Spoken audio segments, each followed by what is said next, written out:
you could tell us maybe some of the main turning points in your life and what make you who you are.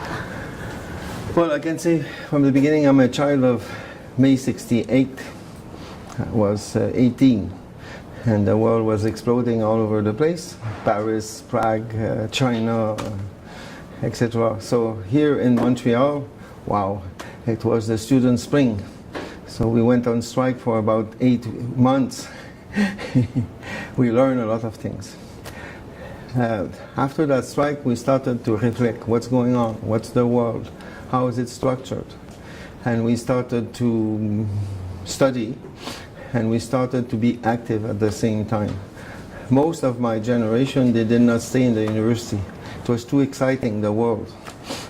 But we kept on with our studies, with our study circles, and we had some of our colleagues in the university, but we were in the popular movements. Many of us moved to the South. At that time it was South America. It was socialist experiments in Cuba, Chile, and other countries. Most of my generation, we didn't go there to save them or nothing like that, but to learn from them. So after a while, come back here and say, okay, let's see how we can have the popular power. That's what it was called in Chile. And how is Marxism is being creatively advanced in Peru and Mozambique. And so we, from the beginning, we were able to merge the southern experience and the northern experience. Because here in Montreal, it's a special place. Although we are in the north, we are in an ambiguous zone because it's the minority that stays here, French-speaking, but with its own history and with its own conflicts with the Canadian state, which is strongly allied with the United States. The Canadian state and the United States like lips and tongue. You cannot disaggregate that. So for us, being critical of capitalism, it meant being critical of imperialism, being close to the Third World struggle, etc., etc. We grew through that until the 80s. By the 80s, there were strong international campaigns that was before the Alter globalist movement. One of which was about South Africa, apartheid in South Africa.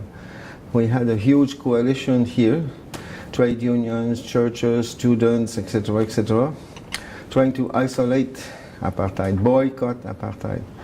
And who were we fighting? The Canadian state and the Canadian corporations and the economic establishment. That was very wide, with hundreds of thousands of people involved.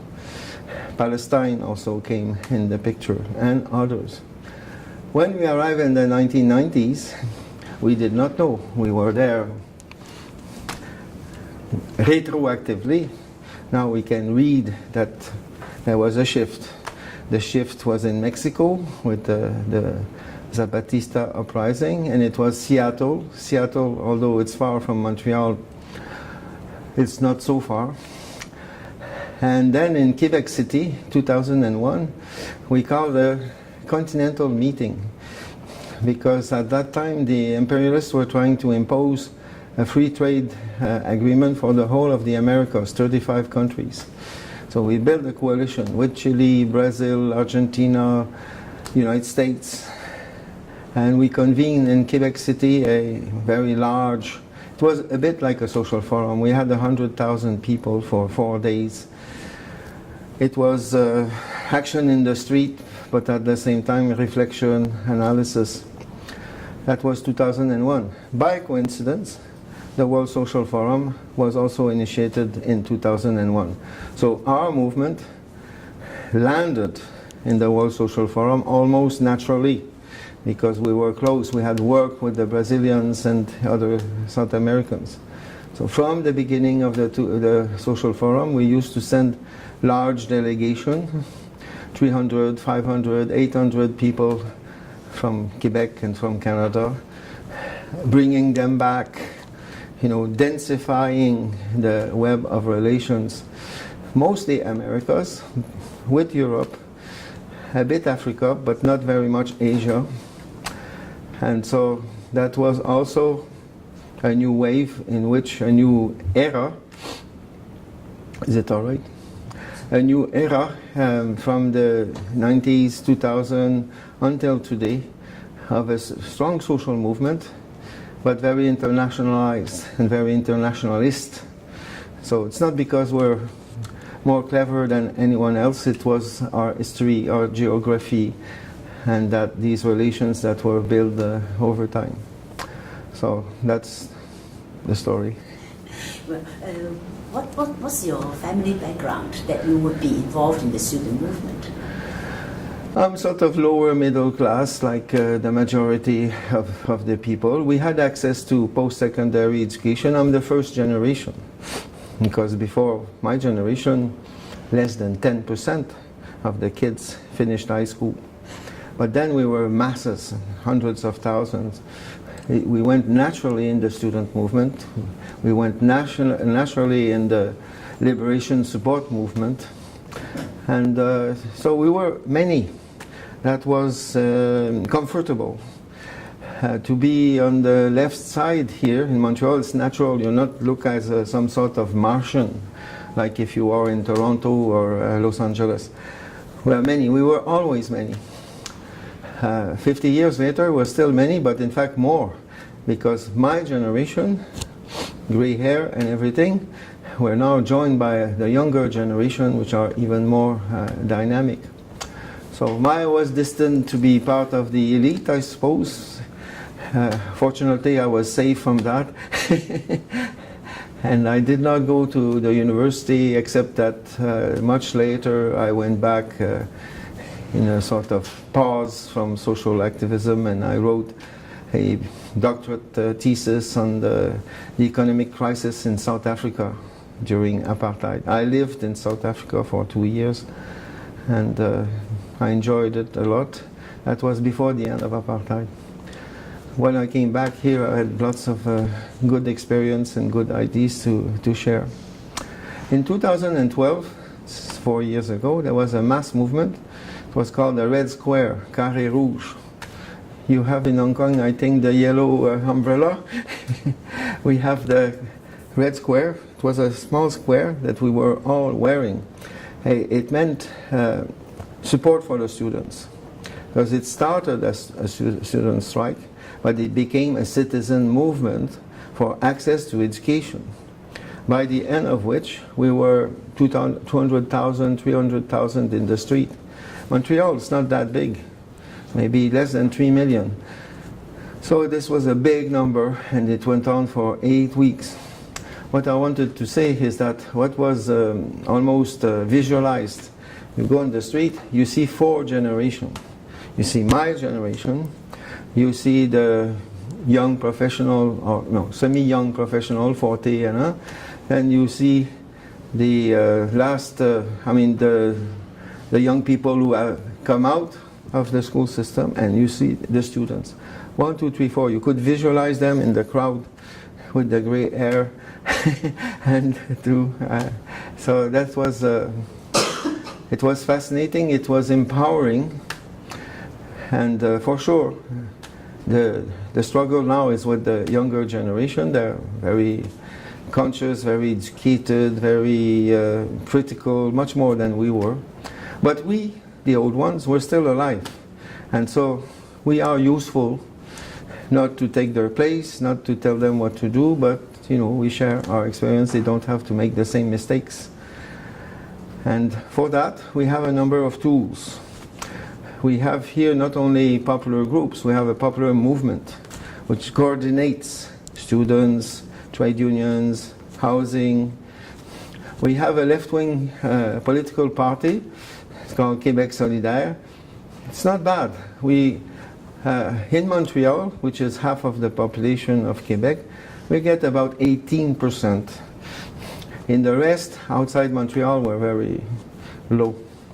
So we have 3 members of parliament, which is quite difficult here to elect progressive people, because we have this terrible British system winner takes all, like in the United States.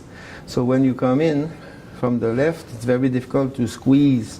Well, we won 3, and they're excellent, 2 women and 1 man, and they act and feel like spokesperson for the movement. It's not a political party up there, you know, trying to, and there's no illusion that transformation will come through the parliament. It's not going to come from the parliament. It's come from mass pressure. But having our people in the parliament makes our voice heard. So it's going well, except a small detail. It's called North America.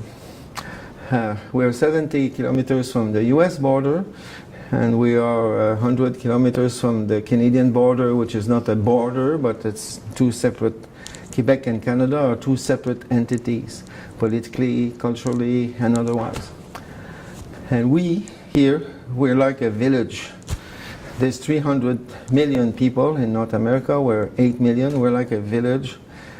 We work with them, we have a lot of support, we meet the trade unions and the Progressive Party in Washington, Los Angeles, Toronto, but it's not on the same pace. And that, I think that on the strength of our movement here, we could go further. We could have gone, I think, like what happened in South America with these progressive alliances. But being in North America, it's very difficult. Anyway, we'll continue, maybe in 5 years, maybe in 50 years. Did you go to South America when you were young? Yes, I went to Chile in 1970-73. There was a progressive government, Salvador Allende. The popular movements were exploding. There were lots of Quebecois there, maybe I would say close to 1,000. Many were priests, left priests, liberation theology. They went there, they worked in the shanty towns, and they were well anchored. And then there were the new generation, like myself, students, we went there. Some were arrested, a couple were killed during the coup d'etat, most were expelled. When we came back, we had a huge solidarity movement with Chile that lasted. We had a huge Chilean exile community coming here. That was my first experience. Later in the 90s and 2000, I was often in Brazil, because we worked there with the Workers' Party, with the trade unions, with the landless movement. There's always good day, bad day, about 400, 500 young Quebecois there working in different locations, not as NGOs. They work with the MST, they work with the municipality of, they speak Portuguese, we speak French. It's very closely related, so it's very easy for us to learn the language. And the Zapatistas? The Zapatistas was another exciting point. Mexico is part of the free trade of North America with United States and Canada, so we have close economic relation. Before the Zapatistas, we were working a lot with the trade unions in Mexico. When the uprising occurred, we got in touch, we went to La Realidad, we visited them, we invited them here. And it was very inspiring for the younger generation because it was a new language, it was a new political vocabulary, emphasizing autonomy, emphasizing horizontal relations, critical of the old left thinking. So here it was really very influential. It still is, although the Zapatistas are a bit on the side these days. So Chile was actually your first time you went? Chile was a big experience because Chile was a popular movement. It was not guerrilla warfare like Che Guevara with armed combatants. We couldn't be part of this. But Chile was popular organization in the shanty towns, in the communities, in the villages. taking over factories and changing culture. Popular education, never seen anything like that. You know, every night there would be 1,000 workshops. And so the priests, the Red Priests, they were part of this, and they were very involved, and they were half Chilean and half Quebecois after 10, 20 years. So we went under, they opened doors, and it went on for 3 years. Some of us stayed there for 3 years. I stayed only a few months, and it was slightly before the coup. When the coup occurred, we had to leave the country. But with about 5,000 Chileans arriving here in Montreal, a lot of them leaders of the popular movement, we continued our education and our joint work here. So Chile was a big experience. It still is, because many of these Chileans have stayed here. Recently, over the last 2, 3, 4 years, there was a Chilean student movement at the same time than our student movement, so they made links. One of the organizers here of the World Social Forum is a Chilean student who has arrived here since 1 year. So we have a strong relation. Again, language helps, because Spanish, Portuguese, French, it's very similar, and it takes 3 months to learn. So that a bit easier than Cantonese or Mandarin. You could tell us one or two interesting stories of when you were in Chile. Oh yes. Oh yeah.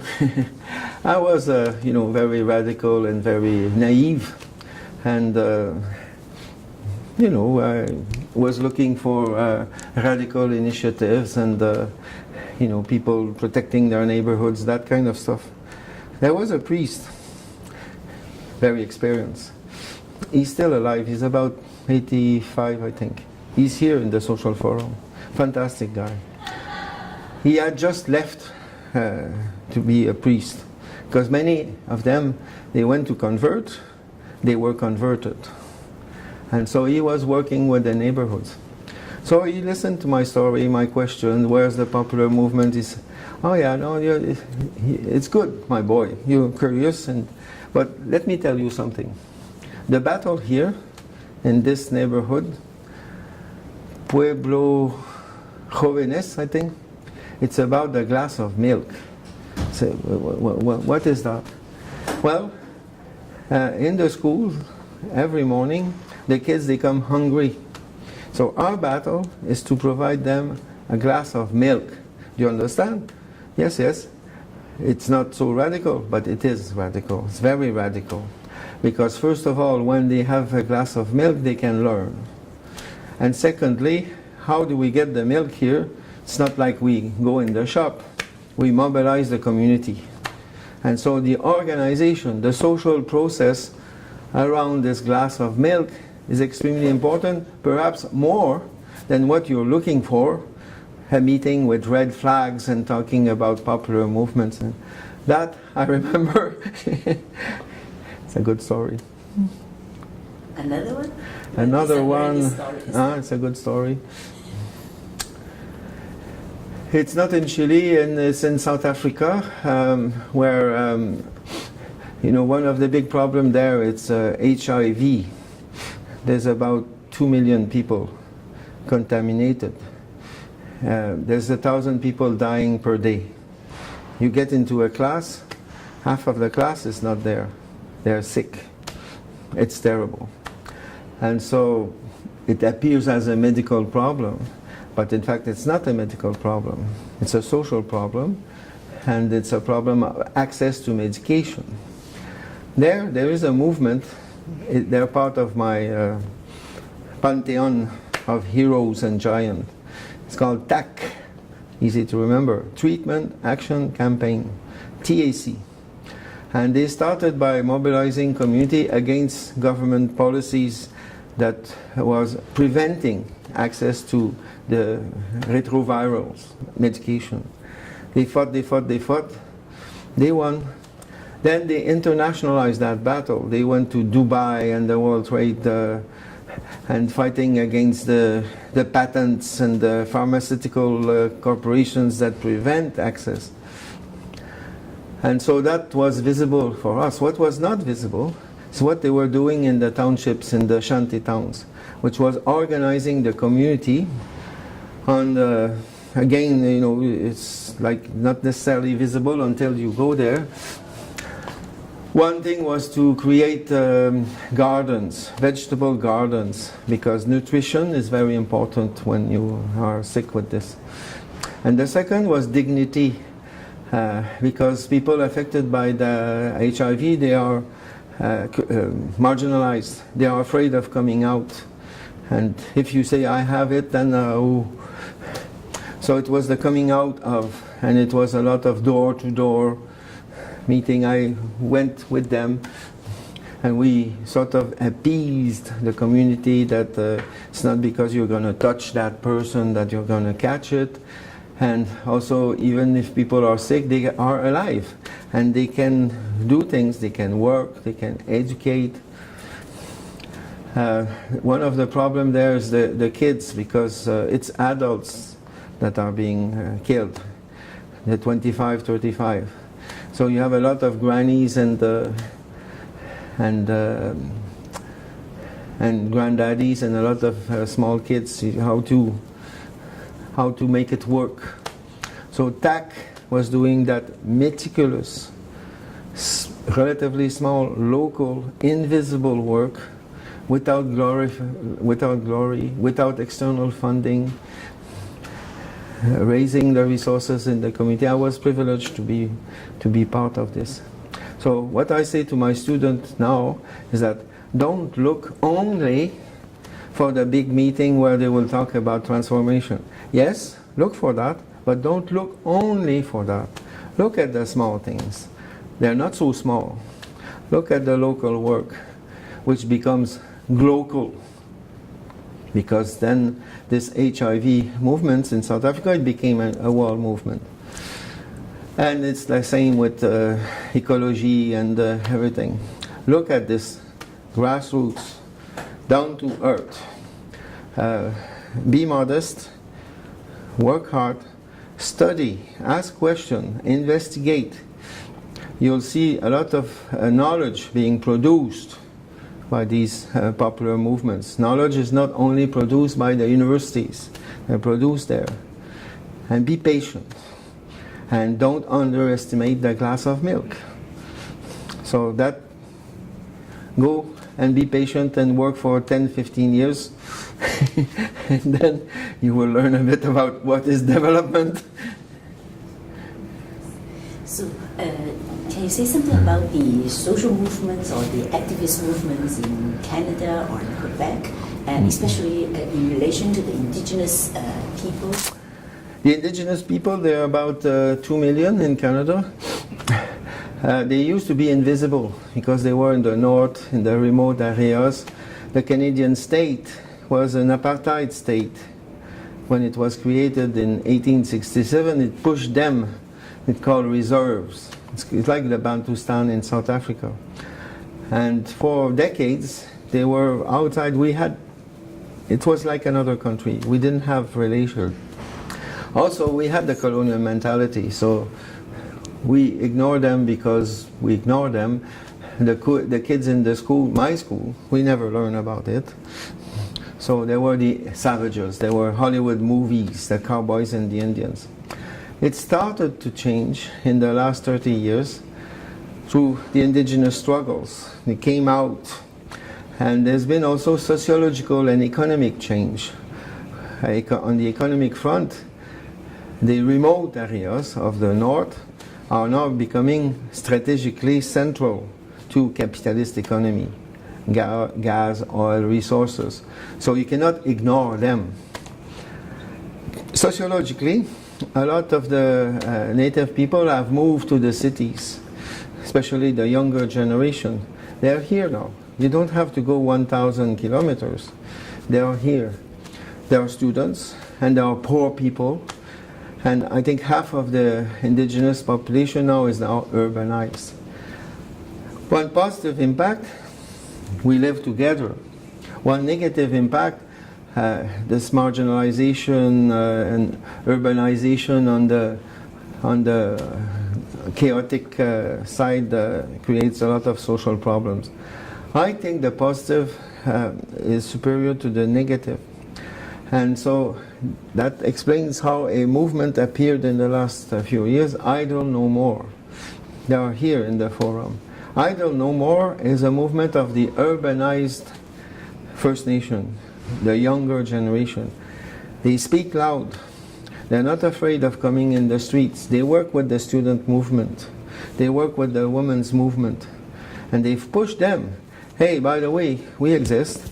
We're not Québécois. We're not Canadians. We're First Nation. Okay, how do you deal with that? And understand our way of thinking and doing things, which is different than yours. It's not necessarily hostile, but it's different. And so this is what is happening the last 5, 8, 10 years, which is highly positive, because otherwise I don't think no change can occur. They're changing, we are changing. There's a bit of hybridization. I'm saying that it's an ambiguous concept because it can be interpreted as assimilation, but I don't think it's assimilation. They are still native, they work, they think like native, but they're not the same native than their forefathers and mothers. And so they work on the internet. They've adopted a lot of so-called modern techniques, but keeping the identity, the concept of time and the planet, which is different than ours. And they're more affirmative. And now they relate and they work with indigenous in Peru, in Mexico. They know they're not alone. So for the other part of the population that you should not call white because they're not all white, it has forced to reconceptualize. My boy, 16 years old, he knows much more about the native than when I was at school. He goes visiting, he has, it exists. And the social movements now here, they recognize the importance, the value, the centrality, and there's hardly any meeting which doesn't start with a message of solidarity. And so it's there in their face. I'm not talking about radical movements, I'm talking about housing cooperative movement, I'm talking about trade unions. There's always now in the consciousness, what about the native people? What do they have to say? What can we do? So I don't want to be romantic about this because there's still a lot of work to do, and the situation is very difficult. It's our third world. You don't need to go to Guatemala to find poverty here. So there's a long way, but they've gone a long way. And I think subjectively, they've built some of the tools that will push that struggle forward, which is highly positive. So the last question, yeah. I know you are so busy, you need to go. We are seeing that the whole economic situation would be worsening everywhere. But then how do you see alternatives? Would that also give possibilities for different ways of, for what we may call auto-modernity, or even for anti-modernization movements? So what do you think? Well, it's difficult. We are in the heart of the capitalist center of gravity. We're on the periphery of, but just besides, it's called Wall Street, to simplify. And so there's, from the part of the elite, they don't want to hear the word alternative. And they are like on the Titanic, that ship that went down. They're happy. Oh yeah, 2008 there was a crash. They forgot, and they're continuing. And they have a huge media apparatus, and so there are a lot of people, maybe it's fatalistic. But I think on the overall, we've advanced in what I call the battle of ideas. The critique of capitalism is deeply entrenched here. This majority of people, they don't trust. It's not they have a all cooked up project. The old style socialism, no, please, we don't want that. So we're looking. The look is ongoing. The search is ongoing. There is a growing sentiment that we have to strengthen the community-based economic activities. In Montreal, there's about 150,000 people working in the alternative economy, housing co-ops, fair trade, small workshops. Some are not so small, by the way, and they share non-hierarchical, equal wage, and it's growing. So if you look at it now, you say, well, it might be 10% of the workforce, but it's growing. By necessity, because the capitalism right now is in shambles and there's no jobs. But there are hardly any permanent jobs in the private or in the public sector. So you have to invent your own job. Well, okay, invent it in a way which develops new values. I don't think that this in itself is the solution, but it's a laboratory to show that yes, you can live, you can work, you can enjoy your work in a different style. So you have a lot of other people that are not in that, what we call social economy. They are in the ordinary economy. They go to their structures, their bosses, and they try to negotiate, new arrangements, not just about wages, but about working conditions and about access. We want to know. You're telling us that you need to retrench 500 people because of this and that. Okay, give us the figures, give us the facts. And so we are reappropriating work that was stolen from us. It's a growing movement. It's still not mature, but it's a growing movement. And then the final thing, it brings the environmental business. Hardly anyone now here in Quebec would deny. We're not denialists, like in the United States, it does not exist. No, come on, it exists. Climate change and the impact of the carbon economy. So that pushes a lot of people, municipalities, and institutions to change their policies. And there's a lot of changes, small change, middle changes, and even bigger change. We stopped here, we really stopped here, the shale gas business, which was supposed to go like this, like in the United States. We stopped it. People were blocking the roads. We say, we need to use the energy we have different way to save it, to recuperate. We're not going to go for shale gas, please. Now they want to impose on us big pipelines that will bring this dirty oil from the west to the Atlantic via Quebec with big pipelines. We're stopping them. Municipalities, not just small radical environmental groups. Municipalities say, no, we don't want the pipelines. It's a massive movement. The indigenous are part of it, and the younger generation. So this concept that we need to reinvent the economy on the basis of the needs of Pachamama is integrating now. It's taught at the universities. Now you have trade unions. Trade unions are sometimes in a bit between the rock and the hard place, because their members are working in the oil industry, for example, in the construction industry. But now, in fact, last week, the biggest union, the construction union, say no to the pipelines. Probably it means 10,000 jobs. But they say no, for the whole of our membership and for the whole of the society, this is not good. This is a bit inspiring and radical, much more than a small group passing on a leaflet that pipelines are not good. And you've been involved in the Alternatives International for a long time? Yes. You're one of the founders? I'm one of the founders of Alternative, which was a local movement.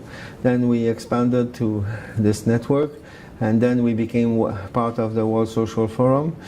So since the beginning, I was privileged to be part of that, and then I linked up with the World Forum on Alternative with Francois and Samir.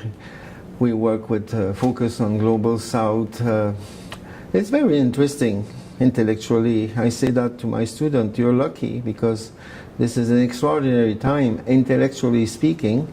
Politically speaking, it's worrying, the rise of the right wing, but intellectually we have created the tools to nourish ourselves in an international way. So now, of course, the internet help us, but it's not just internet. We need to meet face to face. It's a different communication system. I want the younger generation to go there, not to teach, not to be a substitute, not to be nothing. Go and learn. See it with your eyes and your heart and your brain, all of that. So that we want to expand. China has always been a bit of a imaginary. Well, China is so big that we feel like we're Mickey Mouse whenever we start to think about China. It's so complicated. And then there's the government of China, it's the land of the corporations and whatnot. But over the last 10 years, we've discovered a bit the alter China, the other China, which you're part of. And so that, if we could nourish that and have more young people going there, invite more Chinese academics here, etc., that would be powerful. I taught last year a course which was a graduate course. It was emerging countries. It was focusing on 2 countries, Brazil and China. It made me realize how ignorant I was about China, but I tried to catch back. And I said to my students, if I would be today 25, I would stop everything except I would go to China, learn Chinese, try to understand that other planet almost. It's a life engagement.